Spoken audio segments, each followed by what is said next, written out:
It's a new year and we've got tons of first-person shooters coming. I'm Falcon and today on GameRanks, 20 new FPS games of 2018. Number 20 is War of Rights, an FPS set in the Civil War. Now there's a reason why people haven't really tried to take on the Civil War, and that is because the war technology is so different. That said, the developer Campfire Games is leaning into that really well. First off, the game's made using CryEngine, and clearly they're very talented because the environments in this game look great. But the combat rifles that take a long time to reload, the pistols, the battle formations that are being used, they're going for historical accuracy, and because of that, it's making a game that is utterly different from anything I have seen, and if it actually turns out to be paced well and balanced well, is going to be really unique. Number 19 is Serious Sam 4, a game about a time-traveling man stopping an alien horde in various places and settings in the world. Serious Sam is unique in that it has a lot of very wide open environments having you fight hordes of enemies, and the game has been under development for a while now, announced in 2014. It will be a prequel to Serious Sam 3, which seems to be the general direction they move in,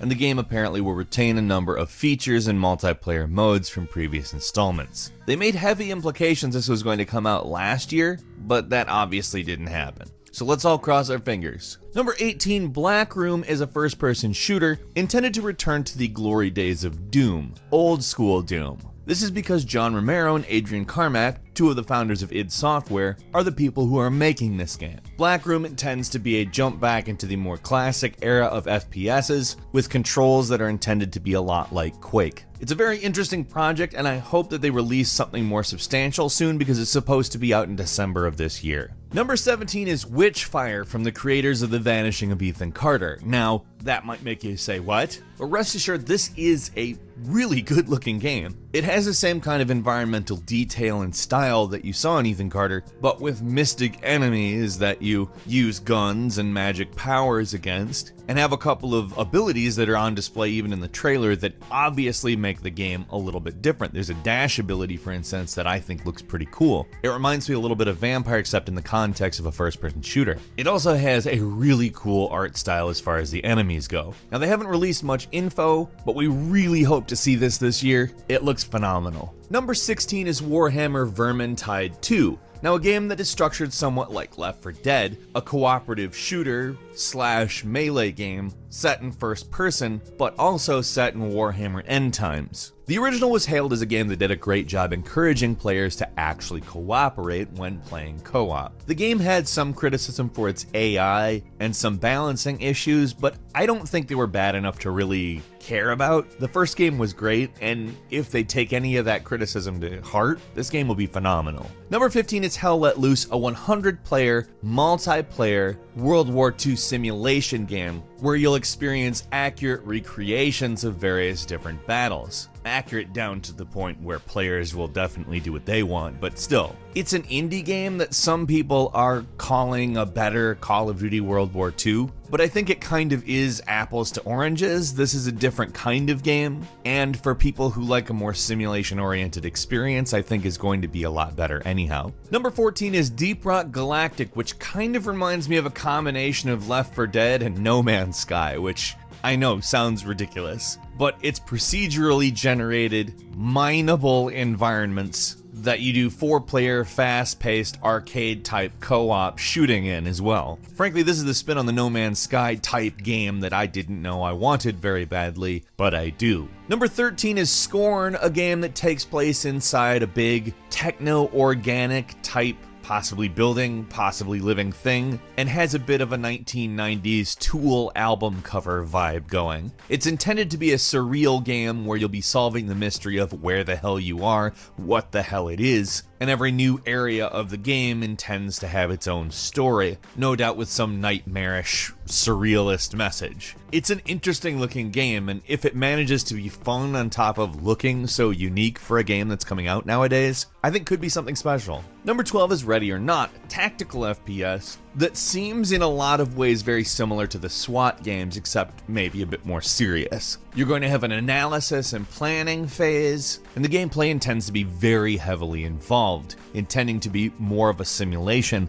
than SWAT was intended to be. However, I think that making a more true-to-life tactical shooter is a great idea, and from the trailer and the gameplay we've seen, this is going to be a different game that is really deep and heavily involved. Number 11 is Atomic Heart, which looks to me kind of like if you put BioShock in Soviet Russia and made it more like Wolfenstein. Frankly, I can't tell you how interesting this game is. It looks so bizarre. It's set in an alternate history, Soviet Russia. Just from the footage, you probably don't have a lot of difficulty figuring out why I compared it to BioShock, and for that matter, Wolfenstein. It's almost self-explanatory, but it's being labeled as an adventure shooter. However, the gameplay we're seeing is nice and fast-paced, so I feel like it may actually come with an interesting story as well. Some of those doll things are just absolutely ridiculous looking and will be the stuff of nightmares. I cannot wait. Number 10 is GTFO, a 4-player co-op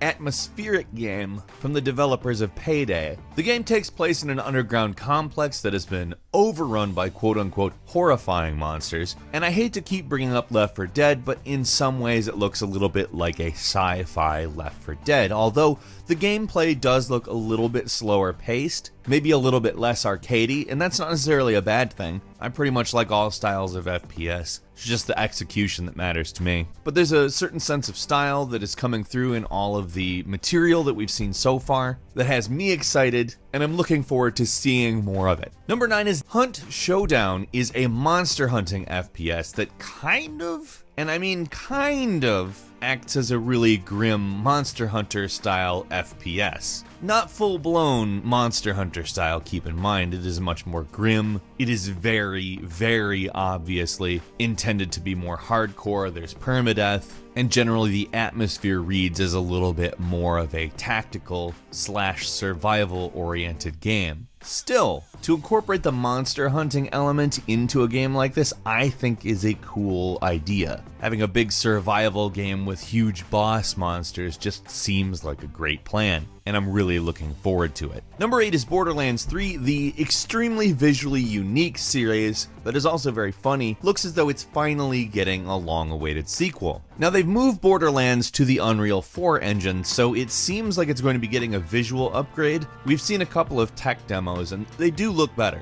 but fortunately they haven't traveled too far from the original style, because that's kind of something that everybody loves about the game, obviously. Story-wise, obviously we don't know a whole lot, but apparently it's going to take place on more than just Pandora, because they talked about how the engine would allow them to have differing physics in different locations, and they wanted to take advantage of that. So at least we can expect some new ideas, and come on, it's Borderlands. Number 7 is the System Shock remake, obviously one of the more important video games of all time. Inspired a lot of what we see in video games now with the resource management and pieces of lore dropped around. System Shock is a game that has such an interesting narrative and manages to tell it in such a great way that so many different interpretations of that method have been experimented with over the years. Of course, they'll be adding more modern aspects to it, such as physics, the ability to freeze enemies, knock them into a million pieces convincingly, and it overall looks like it's really going to be keeping up and expanding upon what System Shock is. Number 6 is Overkill's The Walking Dead is coming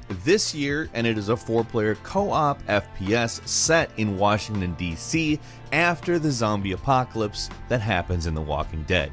Now, they've set this up as a character-driven game, so it's easy to get the Left 4 Dead vibes, but it kind of looks as though it might be a little less arcade-oriented. Not a lot less, it's being developed by the same people who made Payday, but I would expect the norms from Payday more than I would Left 4 Dead. Each of the characters has their own specific skill tree, and they work as different classes in the game with different skills, and in a lot of ways this is kind of the Walking Dead game I've always wanted. Hopefully it ends up being exactly that. Number 5 is Escape from Tarkov, which we've covered on the channel before. It's not so unlike Arma 3, but it seems to be a lot more objective based. Now, there is free roam once you've completed those missions, so it's not like you're stuck playing the same missions over and over, but it's a pretty open-ended game that works this sort of dystopian rot angle in a closed off area of a Russian city with kind of Elder Scrolls style skill trees and leveling. If you've played the beta, you pretty much know what you're getting, but the full release is happening this year, and it's a game that remains very popular. It's also a tough game, but that's how a lot of people like them. Number 4 is Battalion 1944, a crowd-funded World War II game running on Unreal 4. It's one of those Kickstarters that did extremely well, extremely quick, and was picked up by Square Enix not long after. Their intent is to quote-unquote recapture the core of classic multiplayer shooters and revive old-school first-person shooters for the next generation. Now clearly it means old school as in early to mid-2000s. But it is a good-looking game that's got a lot of potential, and I look forward to when the beta launches next month. Number 3 is an unannounced Call of Duty game. Now, we don't really have a lot of information on this, but I think that there's a decent chance it's going to be Black Ops 4, and it's going to have a Battle Royale mode for the multiplayer aside from just regular multiplayer and the zombie stuff. It just seems like something they do, and it's Treyarch, so it's probably going to be a little bit more experimental. That's good because although Call of Duty World War II was good, I do like them not sticking to a template. Number 2 is Metro Exodus, which will continue the story of Last Light. For those unfamiliar, Metro is a game set in a post-apocalyptic Russia. There's been a nuclear winter, there's monsters, and the game itself has a very unique look. It's great because it's a mixture of linear levels and sandbox environments. At least that's what they're saying. I like the idea of having both personally, and as a fan of Last Light, I'm excited for it. And finally, there's Far Cry 5, an action-adventure that if you understand Far Cry, you do know where we're going, except for it's something that takes place in the United States. It's an interesting idea because it's already caused a little bit of controversy, but it is actually also holding over some stuff from Far Cry Primal, like the ability to tame wild animals. They're also trying to make it so that players' experiences vary further when they go out and try to play the game, and frankly the imagery to the game is just very interesting this time around. But I don't expect it to be too far from what we know as Far Cry. Probably going to be a fairly familiar game with some new stuff put in, obviously an upgrade in the graphics, and what could be a very interesting story. What's the first-person shooter you are looking forward to most this year? There's a lot of very creative ones. Frankly, I think it looks like a very good year for them. Leave a comment, and if you like this video, please click like. If you're not subscribed, now would be a good time to do so. We upload brand new videos every day of the week, and the best way to see them first is, of course, a subscription. As always, we thank you very much for watching this video. I'm Falcon. You can follow me on Twitter at FalconTheHero, and we'll see you next time right here on GameRanks.